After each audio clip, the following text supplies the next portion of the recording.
সেক্ষেত্রে আপনার স্বজনের সহযোগিতা নিতে পারেন, অথবা কোনো আইনজীবীর সহযোগিতার মাধ্যমে আপনি সেগুলো সহজেই পূরণ করতে পারেন। তবে একটা কথা মনে রাখবেন, ইচ্ছে শক্তি হচ্ছে মানুষের সবচেয়ে বড়। কারো যদি কোনো ইচ্ছে শক্তি থাকে এবং সে যদি সেখানে মেধা এবং শ্রমকে কাজে লাগায়, তাহলে ইনশাল্লাহ সে সেখানে সফল হবে। স্যার, আপনি আইনের শিক্ষক, স্যার আপনি আইনের ছাত্র, আইন নিয়ে আপনার লেখাপড়া, আইন সম্পর্কে আপনি দক্ষ, অভিজ্ঞ। আবার দিবেন, মাঝখানে পৌঁছ হয়ে গেছে না, করছে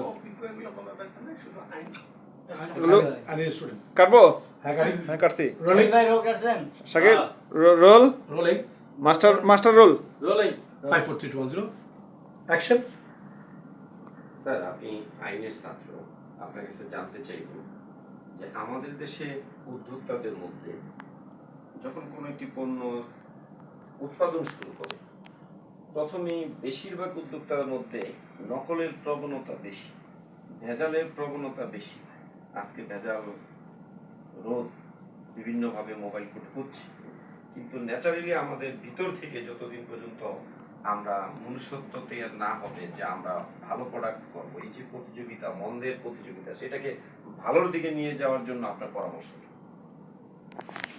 আসলে এই বিষয়টা হচ্ছে কি, আমরা বেশি লোভ করতে গিয়ে বেশি ক্ষতি করে ফেলি নিজের।